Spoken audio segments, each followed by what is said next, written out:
नमस्कार विद्यार्थी मित्रों, सेठ जे सोनावाला हाई स्कूल में अहमदाबाद, विषय सामाजिक विज्ञान, धोरण 9। विद्यार्थी मित्रों, આપણે પ્રકરણ 6 1945 પછીનું વિશ્વ આ પ્રકરણની ચર્ચા કરતા હતા, જેમાં પ્રકરણના સૌથી છેલ્લા મુદ્દામાં ભારતના પડોશી દેશો સાથેના સંબંધોની ચર્ચા કરતા હતા। ભારતના પડોશી દેશો જેવા કે પાકિસ્તાન, ભારત, પાકિસ્તાન, ચીન, બાંગ્લાદેશ, ભૂતાન, શ્રીલંકા, અફઘાનિસ્તાન અને મ્યાનમાર, એમાંથી ભારતના પાકિસ્તાન, ચીન અને બાંગ્લાદેશ સાથેના સંબંધોની ચર્ચા આપણે પૂર્ણ કરેલી। આજે આપણે બાકીના અન્ય પાડોશી દેશોની ભારત સાથેના સંબંધોની ચર્ચા કરીશું, જેમાં સૌથી પહેલાં છે ભારત અને ભૂતાન સંબંધો। મિત્રો, ભૂતાન સાથે ભારતના સંબંધો હંમેશા મજબૂત રહ્યા છે। ભારતે ભૂતાન સાથે કાયમી શાંતિ અને મિત્રતાની સંધિ ઈસવીસન 1949માં કરેલી।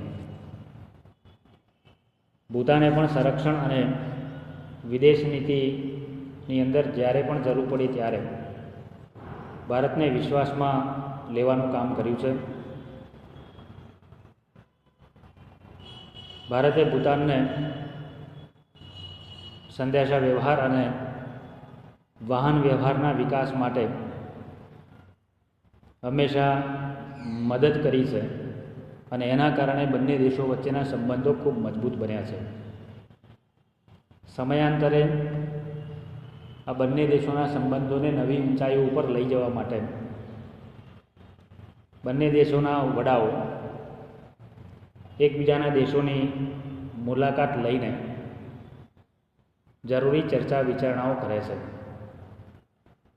1958માં ભારતના વડાપ્રધાન જવાહરલાલ નહેરુએ ભૂતાનની મુલાકાત લીધેલી।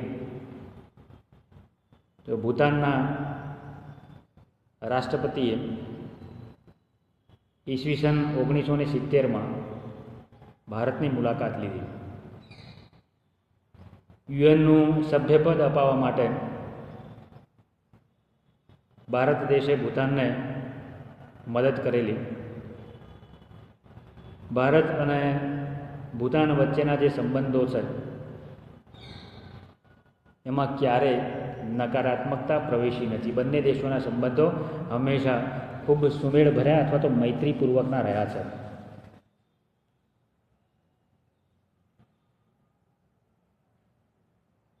જૂન 2014માં ભારતના વડાપ્રધાન અને વર્તમાન વડાપ્રધાન શ્રી નરેન્દ્રભાઈ મોદીએ ભૂતાનની મુલાકાત લીધી। એ સમયે આપણા પ્રધાનમંત્રીશ્રીએ ચર્ચા દરમિયાન એવું કહ્યું હતું કે ભારત પ્રગતિ કરશે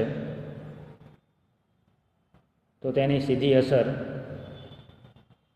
આપણા તમામ પડોશીઓ ઉપર પણ વર્તાશે અથવા તો પડશે। બંને દેશો પરસ્પર દરેક ક્ષેત્રોની અંદર એકબીજાનો સહયોગ કરે છે અને જેના ફળ સ્વરૂપે ભારત અને ભૂતાન સંબંધો ખૂબ સુમેળ ભર્યા અથવા તો મૈત્રીપૂર્વકના છે એમ આપણે કહી શકીએ।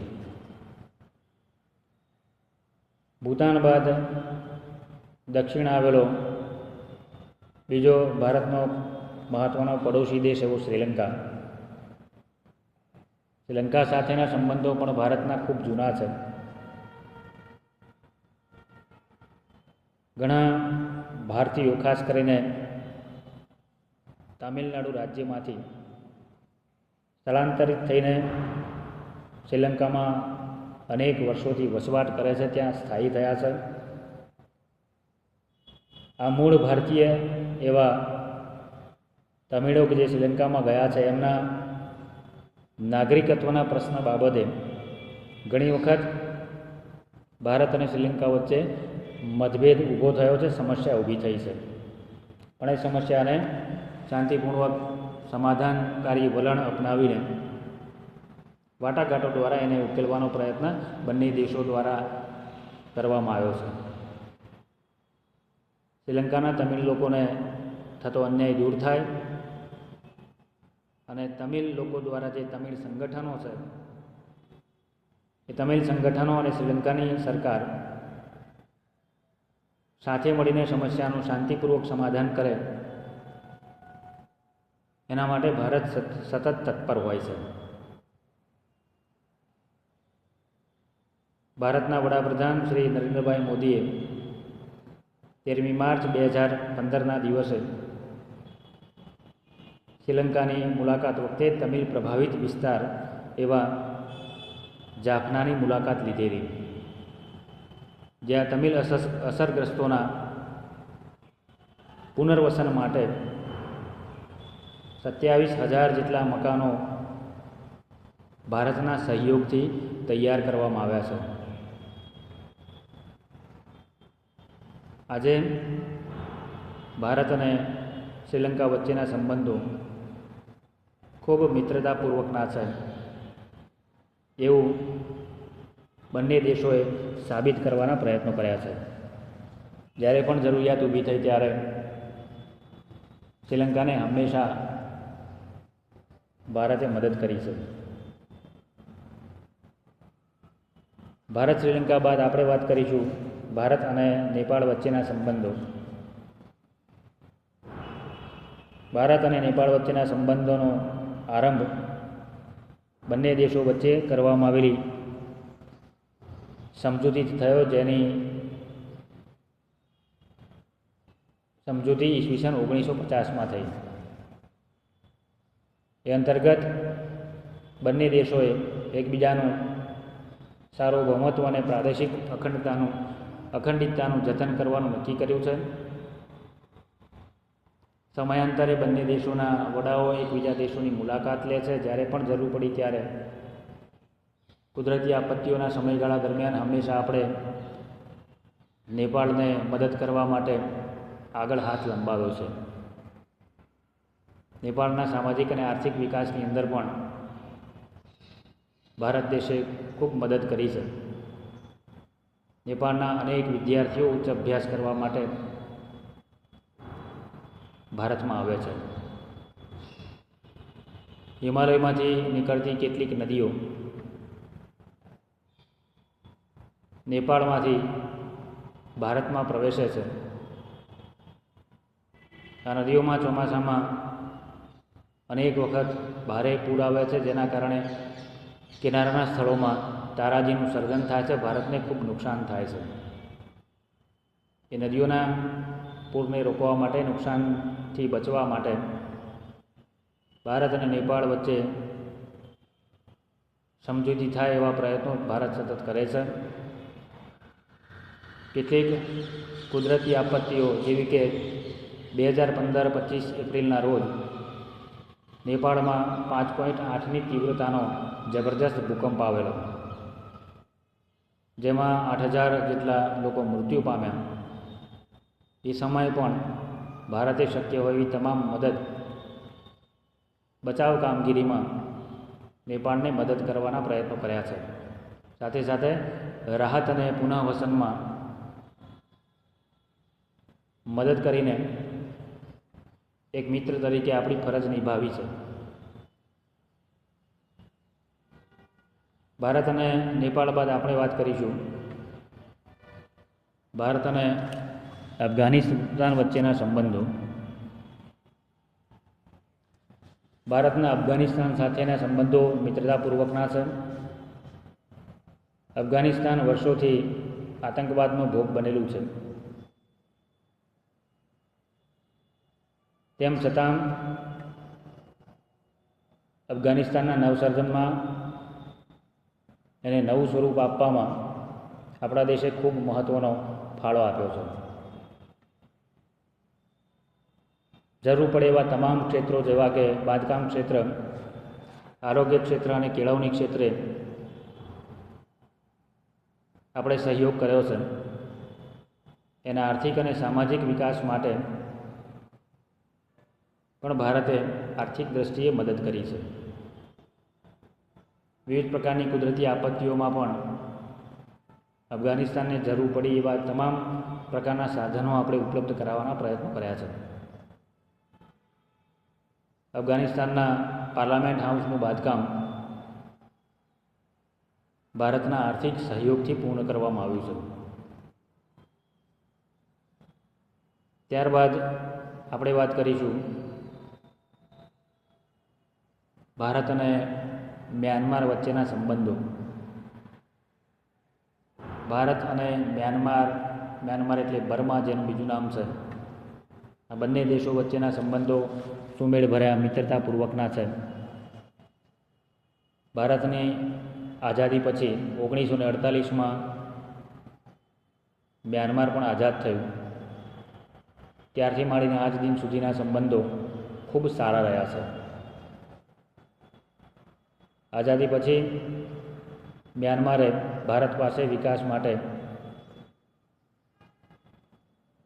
જુદા જુદા પ્રકારની જરૂરિયાતોની પૂર્તતા માટે ભારત પાસે આર્થિક સહાયની માગણી કરેલી, જે આપણે તાત્કાલિક મોકલીને મ્યાનમારને આર્થિક દૃષ્ટિએ મજબૂત કરવા માટે ભારતે પ્રયત્નો કર્યા છે. આમ ભારત અને પડોશી દેશો વચ્ચેના સંબંધો મોટે ભાગે સારા રહ્યા છે. એક બે દેશોને બાદ કરતાં ભારતની વિદેશ નીતિનું મુખ્ય ધ્યેય વિશ્વ શાંતિ અને સલામતીની જાળવણીનું છે. આપણે બિન જોડાણવાદી ચળવળ સાથે સંકળાયેલા છીએ. તટસ્થ રહીને આપણી સાથે સાથે અન્ય પડોશીઓનો પણ વિકાસ થાય એવા હંમેશા પ્રયત્નો કર્યા છે. શાંતિની સ્થાપના થાય એવા પ્રયત્નો કર્યા છે. જોકે કેટલીક વખત પ્રસંગોપાત ભારતના પડોશી દેશો સાથેના સંબંધોમાં ક્યારેક ઉતાર ચઢાવ આવ્યા છે. પણ ભારતની સહઅસ્તિત્વની પ્રાચીન ભારતીય પરંપરા અનુસાર સબળ હોવા છતાં આપણા દેશે આપણા નાના પાડોશી દેશોની આર્થિક નીતિને પ્રભાવિત કર્યા વિના એની સાથે શાંતિપૂર્ણ અને મૈત્રીપૂર્વક સંબંધો જાળવી રાખવાના હંમેશા પ્રયત્નો કર્યા છે. એમના વિકાસમાં જ્યારે પણ જરૂર પડી ત્યારે તત્પરતા દાખવીને દરેક ક્ષેત્રે સહયોગ ભારતે આપવાનો પ્રયત્ન કર્યો છે. વિદ્યાર્થી મિત્રો, ભારત અને પાડોશી દેશો સાથેના સંબંધોની ચર્ચા બાદ આ પ્રકરણ અહીંયા આપણે પૂર્ણ કરીએ છીએ. હવે પછીના તાસમાં એક નવા જ પ્રકરણની આપણે શરૂઆત કરીશું. અસ્તુ. જય હિન્દ.